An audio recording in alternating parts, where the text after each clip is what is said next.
ဒီသုံးလေးတွေကနေ့စဉ်စကားပြောမှာတော်တော်လေးသုံးဝင်တယ်တခါလေးရအောင်လုပ်သွားမယ်နော် okay အဲ့တုန်းက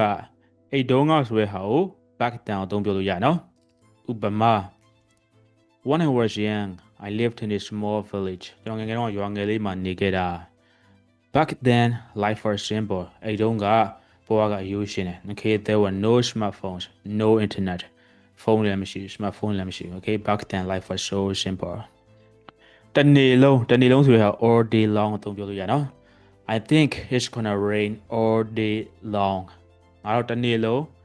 မိုးရွာတော့မယ်ထင်တယ် okay I think it's gonna rain all day long okay ဟိုနေ့ကဆိုရဟာကို the other day အသုံးပြောလို့ရနော် I saw him the other day သူ့ဟိုနေ့ကတွေ့ခဲ့တယ် I don't know where he is now but I saw him the other day okay ခဏလေးအတွင်းဆိုတဲ့ဟာကိုin the heartbeat ကိုတုံးပြောလို့ရနော်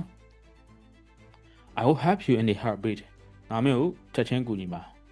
ခဏလေးတွင်ဆို very quickly ဆိုတဲ့ပေါ်ပြောချင်တာပေါ့နော် Yesterday I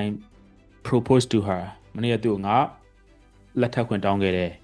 She said yes in the heartbeat သူကချက်ချင်းကိုမှခဏလေးတွင်ကိုမှ yes ဆိုပြန်ပြောတာ Okay we love each other very much တရားအရန်ချစ်ကြတာအစကတည်းကကို from day 1အသုံးပြောလို့ရနော်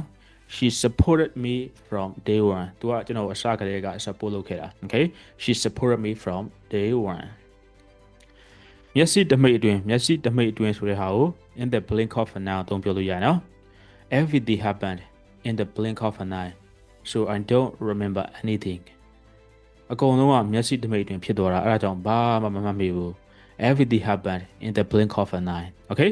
စသဖြင့်ပြောလို့ရပါတယ်အခုလိုမျိုးသုံးနေရကိုယ့်အတွက်အထောက်အကူဖြစ်လာမသိဘူးဖြစ်တဲ့ဆိုရင် comment မှာ yes လို့ရေးတော့ပါနောက်ဆက် video အသစ်တွေလက်မတော်အောင်လို့လဲဒီ page ကို follow လုပ်ထားဖို့မမေ့တော့နော် bye bye see you in the next video